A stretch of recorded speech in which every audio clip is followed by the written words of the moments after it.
Growing up, my sister stole my clothes, my friends, even my crushes. But when she tried to steal my promotion by impersonating me during a virtual meeting, she forgot one thing: the camera. The moment the truth appeared on screen, everyone learned what I'd been surviving for years. The first time I realized my sister could take something from me and make it look effortless was on my 10th birthday. I had been saving a dress for weeks, a simple blue one with tiny white flowers, something I wanted to wear when all my friends came over. I walked into the living room that morning and there she was, smiling, twirling in my dress, accepting compliments as if it had always belonged to her. My friends clapped, telling her how beautiful she looked, while I stood frozen at the doorway, invisible in my own celebration. That moment wasn't just about a dress. It was the beginning of a pattern that would follow me for years. She had a way of making everything hers. Clothes disappeared from my closet, books vanished from my shelves, even little trinkets I cherished ended up in her room. When I confronted her, she laughed. "We're sisters," she'd say. "What's mine is yours." But it never worked the other way around. My belongings became hers and my protests became jokes. I learned quickly that in our house, her confidence outweighed my quiet voice. It wasn't only objects she stole. She had a charm that drew people in, and she used it like a weapon. My friends, the ones I thought I could trust, slowly drifted toward her. She would invite herself into our conversations, tell stories louder, laugh harder, and before long they were calling her instead of me. I remember sitting alone at lunch, watching her surrounded by the very people I had introduced to her. The sting wasn't just loneliness, it was betrayal wrapped in a smile. I tried to hide my hurt, to pretend it didn't matter. When classmates asked why I wasn't joining them, I shrugged. "I'm busy," I'd say, though the truth was I wasn't invited. Silence became my shield. I thought if I didn't show pain, she wouldn't have power over me. But silence also made me invisible, and invisibility gave her more room to shine. The worst thefts were the ones that cut deepest. My crushes. I was shy, hesitant to admit when I liked someone. She wasn't. She noticed quickly, and once she did, it was only a matter of time before she inserted herself. I remember a boy named Daniel. He had smiled at me in class, asked me about my favorite books. I carried that smile for days. Then one afternoon I saw him walking with her, his arm brushing against hers, both of them laughing. She caught my eye and smirked as if to say, "You'll never win." It happened again and again. Each time I dared to hope, she was there, louder, bolder, stealing the attention I had barely begun to taste. The sting of betrayal wasn't just about the boys. It was about her knowing exactly what she was doing and enjoying it. At home, my parents didn't see it. Or maybe they chose not to. They praised her confidence, her ability to make friends, her boldness. "You should be more like her," they'd say, smiling at me as if it were encouragement. But it wasn't encouragement. It was dismissal. My quiet protests were brushed aside. When I told them she had taken my dress, they laughed. "It looks better on her," my mother said lightly. When I mentioned my friends drifting away, my father shrugged. "She's just more outgoing." Their blindness hurt more than her thefts. It told me that my pain didn't matter, that my voice wasn't worth hearing. I began to feel like a shadow in my own family, the quiet twin who existed only to highlight her brightness. But shadows notice things. I began to see her pattern clearly. It wasn't random, it was deliberate. She took what mattered most to me not because she needed it but because she wanted to prove she could. Each theft was a reminder of her dominance, each smirk a declaration that I was powerless. One evening I found her in my room, rifling through my desk. She didn't flinch when I walked in. Instead, she held up a notebook I had been writing in, filled with my private thoughts. "You should let me read this," she said, her tone playful but her eyes sharp. I snatched it back, my hands trembling. That was the moment I realized she wasn't just stealing things, she was stealing pieces of me. The seeds of resentment took root quietly. I stopped leaving my belongings where she could reach them. I locked my notebooks, hid my favorite clothes, kept my secrets buried deep. But resentment isn't just about protection. It's about anger that grows stronger each time it's ignored. I began to watch her differently, not as a sister but as a rival. I remember sitting at dinner, listening to her boast about how everyone adored her. My parents nodded, smiling proudly. I stayed silent, but inside I was burning. I thought about the dress, the friends, the crushes, the notebook. I thought about the way she looked at me when she won, the way she dismissed me when I lost. And I knew then that silence wasn't enough. Resentment became determination. I promised myself that one day I would stop being invisible. One day I would make her see that I wasn't weak, that I wasn't hers to control.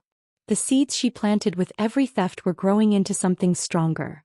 A quiet fury that waited for the right moment to break free. For now I stayed in the shadows, watching, waiting. But I carried the weight of every stolen moment, every betrayal, every dismissal. And though she didn't know it yet, those seeds of resentment were becoming the roots of my strength. The resentment I had carried for years finally met its test when the promotion was announced.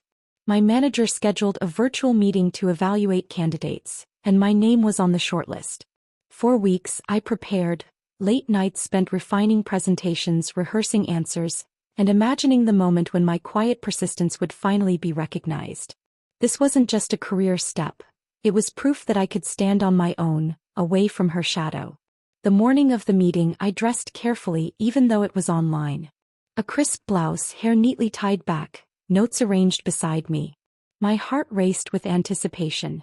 I logged in early, waiting for the familiar chime that signaled the start. But as the screen flickered to life, I froze. My name appeared in the participant list, but so did my sister's face. She was sitting confidently in front of her camera, speaking in a tone eerily similar to mine. "Good morning," she said, smiling at the panel. "I'm ready to begin." For a moment I couldn't breathe. She had logged in pretending to be me. My voice, my mannerisms, even my notes, she had stolen them all. The audacity was staggering. I sat there, stunned, watching her mimic me with practiced ease. The panel leaned in, listening attentively. She spoke with confidence, answering questions I had prepared for, twisting my ideas into her own. My stomach churned as I realized she had studied me, memorized my work, and now used it to impersonate me. But then came the betrayal of the camera. She leaned forward, adjusting her screen, and the light caught her face at the wrong angle. The resemblance was there, but the differences were undeniable. One of the managers squinted. "Wait," he said slowly, "are we speaking to?" His voice trailed off, confusion spreading across the panel. I seized the moment. "That's not me," I said firmly, unmuting my microphone. My voice cut through the silence. "She's my sister. She's impersonating me." The room erupted in stunned silence. My sister's smile faltered, her eyes darting nervously. "No," she stammered, but the camera betrayed her again. The panel saw her clearly now, the smirk that didn't belong to me, the arrogance that had no place in my quiet persistence. One manager leaned back, his expression hardening. "This is highly inappropriate," he said. Another shook her head, disbelief etched across her face. The collapse of her scheme was instant, undeniable. After the meeting ended abruptly, I confronted her. She stood in the hallway, arms crossed, her expression cold. "Why?" I demanded, my voice trembling with anger. "Why would you do this?" She shrugged, her tone sharp. "Because you don't deserve it. You've always been weak. I was just making sure the right person got the chance." Her words sliced through me, but what struck harder was the lack of remorse. She wasn't sorry, she was only caught. Her eyes held no guilt, only defiance. "You've stolen from me all my life," I said, my voice rising. "Clothes, friends, crushes, but this was mine. And you tried to take it." She smirked, tilting her head. And I almost did. The coldness in her eyes revealed everything. She hadn't acted out of desperation, she acted out of habit, out of the belief that she could always win. The fallout was immediate. Colleagues whispered, their admiration for her replaced with outrage. Emails circulated, questions were asked, and the story spread quickly. The mask she had worn for years slipped, and people finally saw what I had been surviving. One coworker approached me privately. "I'm sorry," she said softly. "I thought you were exaggerating when you hinted at her behavior. But now we all saw it." Vindication came slowly, wrapped in disbelief. People apologized, their voices tinged with regret. "We should have listened," they said. "We didn't know." But the shift in perception wasn't just about apologies. It was about recognition. For the first time my voice carried weight. My quiet persistence was no longer dismissed. It was acknowledged. The betrayal had exposed her, but it had also freed me. I remember walking into the office the following week. The air felt different. Colleagues greeted me with respect, their eyes meeting mine instead of drifting toward her. The whispers had turned into support, the outrage into solidarity. She, on the other hand, walked with her head lowered. The confidence that once defined her was gone, replaced by isolation. Friends avoided her, colleagues kept their distance. The mask had slipped and there was no way to put it back on. At home the tension was unbearable. My parents sat in silence, their pride shattered. They couldn't defend her anymore, not after the camera had revealed the truth. My mother's eyes were heavy with disappointment, my father's voice quiet with shame. "We didn't see it," he admitted. "We should have." My sister avoided me, retreating into her room, curtains drawn. But I carried the weight of the confrontation with me, the memory of her smirk, the defiance in her eyes. She wasn't sorry. He never would be. And yet the shift had happened. The truth was out. The mask had slipped. And for the first time I wasn't the quiet sister living in her shadow. I was the one standing in the light. The silence in our home after the meeting was heavier than any words. My parents sat at the dining table, the glow of the overhead light casting shadows across their faces. My father's hands were folded tightly, his knuckles pale, while my mother stared at the floor, her lips pressed together as if holding back tears. For years they had praised her confidence, her boldness, her ability to shine. Now that pride had collapsed into shame. My father finally spoke, his voice low and strained. "We defended her. We believed her. And all this time," he trailed off, shaking his head. My mother looked at me then, her eyes filled with regret. "You tried to tell us," she whispered. "We didn't listen." The heartbreak of watching their pride turn into disappointment was almost unbearable. I had wanted them to see me, to hear me, but not like this. Their silence was a reminder of how blind they had been, and how much I had endured alone. Meanwhile, my sister's downfall unfolded quickly. Friends who once adored her stopped calling. Colleagues who had admired her confidence now avoided her. Invitations disappeared, whispers replaced applause.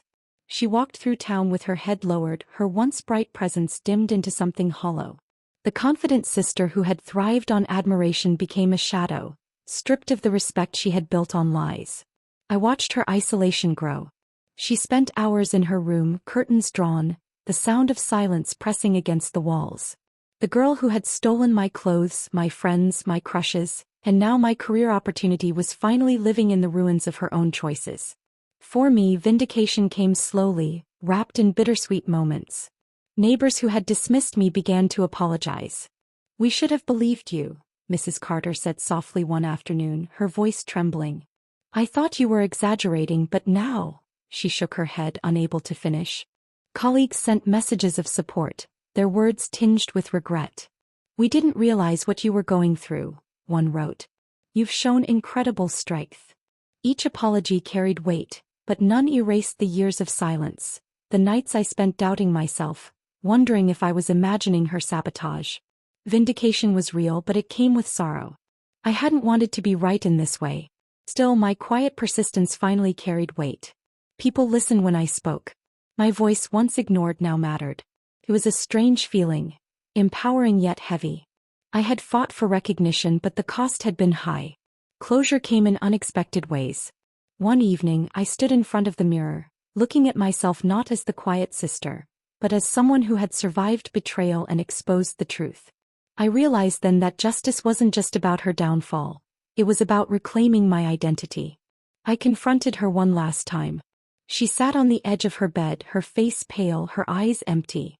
"You took everything from me," I said quietly. "But you couldn't take who I am." She didn't respond. Her silence was louder than any denial. For the first time she had no words, no smirk, no defense. Justice felt both satisfying and painful. Satisfying because the truth was out, painful because it had come at the cost of family, trust, and years of quiet suffering. Revenge wasn't about hurting her. It was about exposing her, about showing the world what I had endured. And in doing so I reclaimed myself. In the weeks that followed I found strength in small moments. Walking into the office and being greeted with respect. Sitting at family dinners where my parents looked at me with new eyes, no longer comparing me to her. Hearing my own name spoken with admiration, not as a shadow but as a person in my own right. Final reflection came slowly in quiet evenings when I sat alone, thinking about everything that had happened. Betrayal had changed me. It had taught me to trust my instincts even when the world refused to listen. It had shown me the danger of blind trust, the risk of worshipping confidence without questioning what lies beneath. I thought about silence, about how it had been my shield for so long. People mistook it for weakness, but silence had given me strength. It had allowed me to observe, to endure, to wait for the right moment. And when the moment came, silence turned into a voice that carried truth. I realized then that silence is not weakness. It is resilience. It is patience. It is the strength to survive until the time is right to speak. My sister's downfall was her own doing, but my survival was mine. I had endured theft, betrayal, and dismissal, and I had emerged stronger. The lesson was clear. Trust must be earned, resilience must be valued, and silence must never be underestimated. As I closed the chapter on her deception, I carried with me the knowledge that I was no longer invisible. I was no longer the quiet sister living in her shadow.